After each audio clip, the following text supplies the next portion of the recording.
Hello, children. I present to you Lyddie by Catherine Patterson. Oop, there we go. Now, the goal with this read aloud is that you will actually read the book, so please take advantage of this. Follow along. Lyddie is a great book.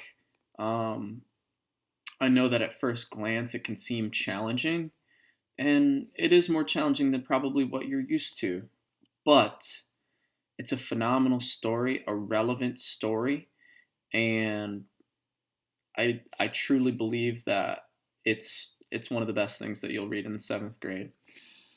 Um, so here we go, chapter one, the bear.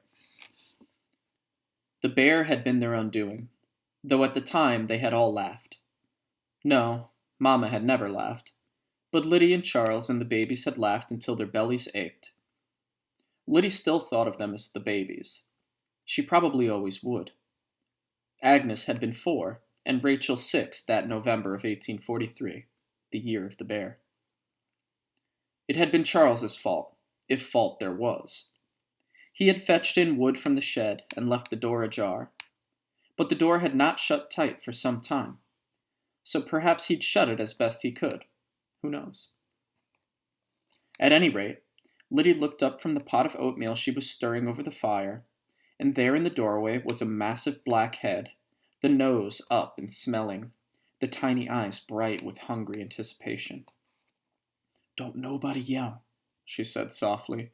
"Just back up slow and quiet to the ladder and climb up to the loft.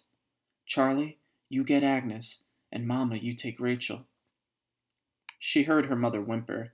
"Shh," she continued, her voice absolutely even. "It's all right long as nobody gets upset. Just take it nice and gentle, eh? I'm watching 'em all the way, and I'll yank the ladder up after me." They obeyed her, even Mamma, though Lyddie could hear her sucking in her breath. Behind Lyddie's back, the ladder creaked as 2 by 2, first Charles and Agnes, then Mamma and Rachel, climbed up into the loft. Lyddie glared straight into the bear's eyes, daring him to step forward into the cabin. Then, when the ladder was silent and she could hear the slight rustling above her as the family settled themselves in the straw mattresses, she backed up to the ladder and, never taking her eyes off the bear, inched her way up the loft. At the top, she almost fell backward onto the platform. Charles dragged her onto the mattress beside her mother. The racket released the bear from the charm Lyddie seemed to have placed on him. He banged the door aside and rushed in toward the ladder, but Charles snatched it. The bottom rung swung out, hitting the beast in the nose. The blow startled him momentarily, giving Lyddie a chance to help Charles haul the ladder up onto the platform and out of reach. The old bear roared in frustration and waved at the empty air with his huge paws, then reared up on his hind legs. He was so tall that his nose nearly touched the edge of the loft. The little girls cried out. Their mother screamed, "Oh, Lord, deliver us!" "Hush!" Lyddie commanded. "You'll just make him madder." The cries were swallowed up in anxious gasps of breath. Charles's arms went around the little ones, and Lyddie put a firm grip on her mother's shoulder. It was trembling, so Lyddie relaxed her fingers and began to stroke.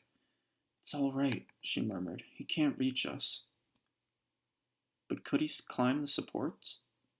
It didn't seem likely. Could he, in his frustration, take a mighty leap and... No, she tried to breathe deeply and evenly and keep her eyes fixed on those of the beast. He fell to all fours, and tossing his head, broke off from her gaze as though embarrassed. He began to explore the cabin. He was hungry, obviously, and looking for the source of the smell that had drawn him in.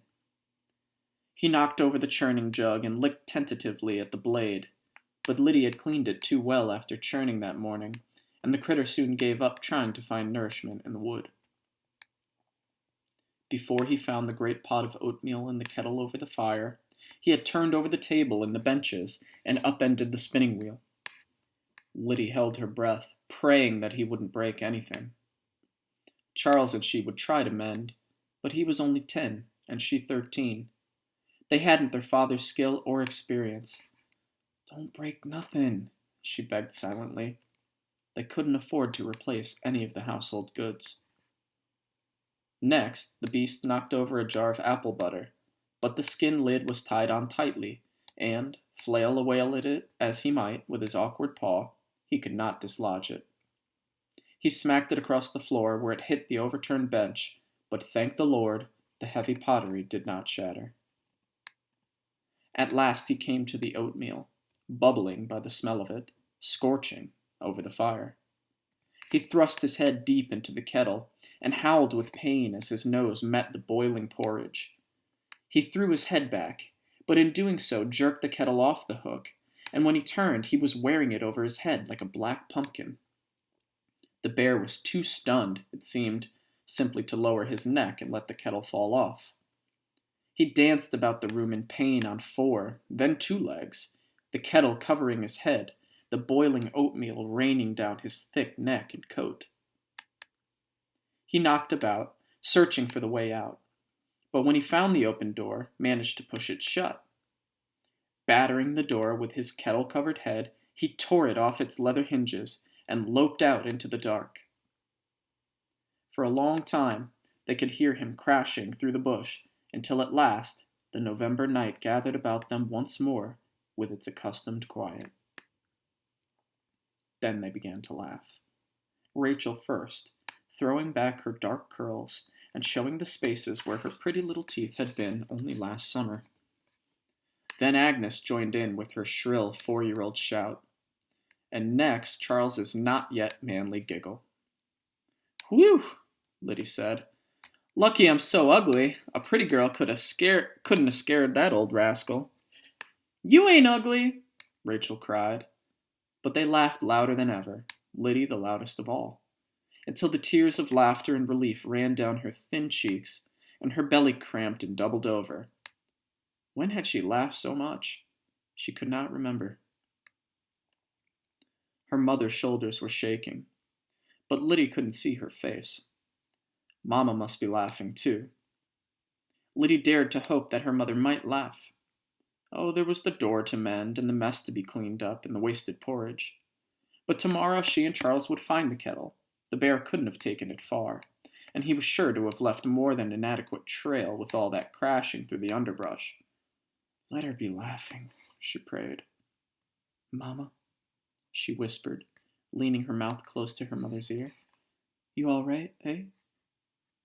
Her mother whirled toward her. "It's the sign," she said.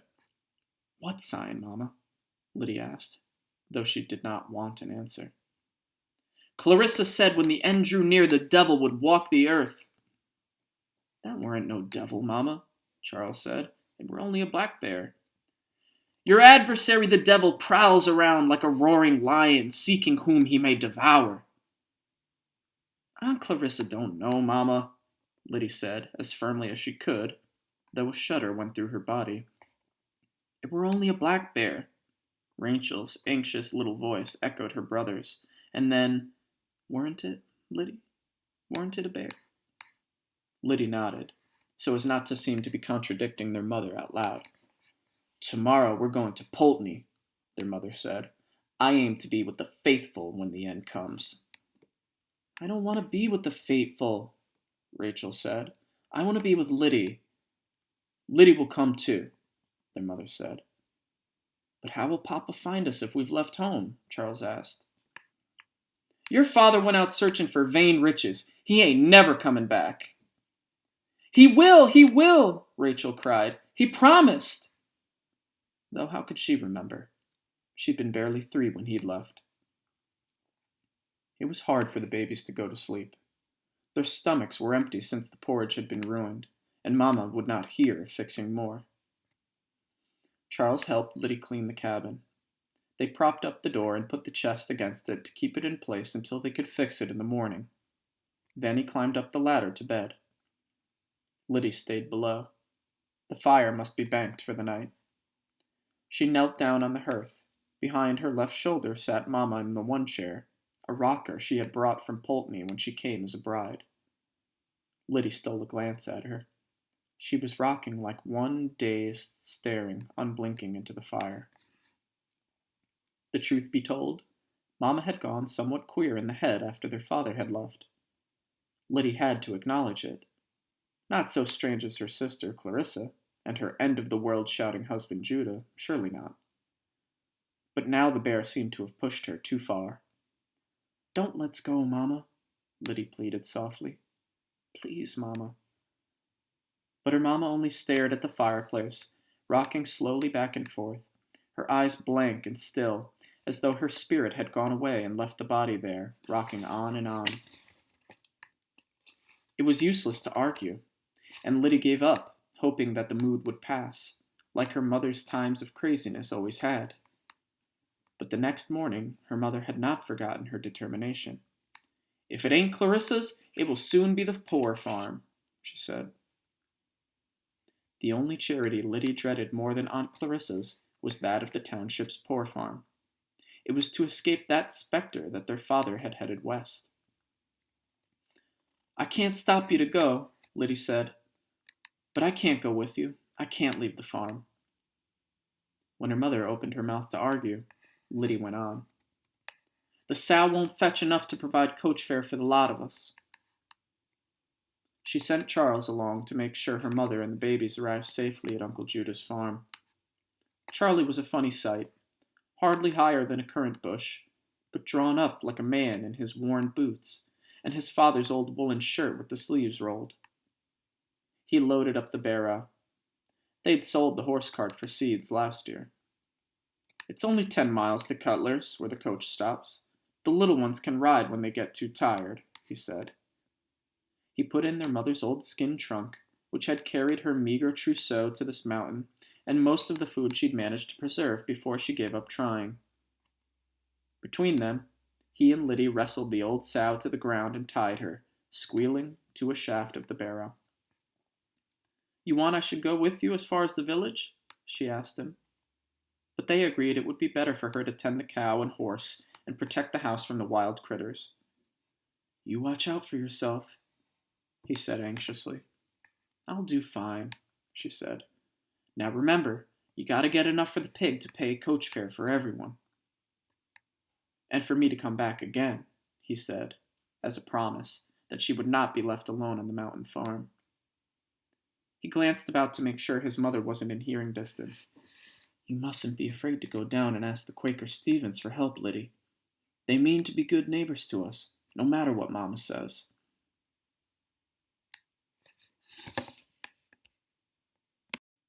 "Well, I'll see how it goes, eh?" she said, tossing her thin plaits behind her shoulders. He should know she was not going to be beholden to the neighbors for anything so trivial as her own comfort. Their mother didn't approve of heathens or abolitionists, and since she considered their Quaker neighbors a bit of both, she forbade the children to have anything to do with the Stevenses. "Ain't nowherethin gonna have truck with the devil," she said. Early last summer, when Mama was having one of her spells and not paying much attention, Charlie had again sneaked the cow down the mountain to the Stevenses' place. As long as Lyddie could remember, long before their father had left, they had made use of the Stevenses' bull. If their mother ever wondered about those calves that were born like miracles every spring, she never mentioned it. She knew as well as Lyddie and Charles that they could never have managed without the cash money those calves brought in. Lyddie didn't care one way or the other about the neighbors' radical ideas and peculiar ways. She minded mightily being beholden. It couldn't be helped. The use of a bull was a necessity she couldn't manage on her own, but she would starve to death rather than go begging before this year's calf was safely born and it was time to mate the cow once more. She needn't have worried. Charlie came back in about 2 weeks, and together they made it through the winter. They shot rabbits and peeled bark for soup to eke out their scarce provisions. They ran out of flour for bread, so the churn stood idle, but "I never craved churning," said Lyddie. When the time for the calving drew near, they reluctantly let the cow go dry. They had no need for butter without any bread, but they'd missed the milk and cheese sorely. Nonetheless, they were farmers enough to do what was best for their only cow. The calf was born to great rejoicing, and a new abundance of milk and cream. Lyddie and Charles felt rich as townsfolk. A sweet little, a sweet little heifer she was, arriving on the first warm day of March, the same day that they bored holes in the sugar maples and inserted the spills that they had made to catch the sap flow. They were able to make enough syrup and sugar for themselves. Hardly enough for a cash crop, but they were learning, and in another year, after another harvest, they would be experienced old farmers and sugarers, they told each other. Years later, she would remember that morning. The late May sky was brilliant, dare-you-to-wink blue, and the cheek of the hillside wore a 3-day growth of green. High in one of the apple trees, a bluebird warbled his full spring song. Lyddie's own spirit rose in reply. Her rough hands were stretched to grasp the satin-smooth wooden shafts of the old plow. With Charles at the horse's head, they urged and pushed the heavy metal blade through the rocky earth.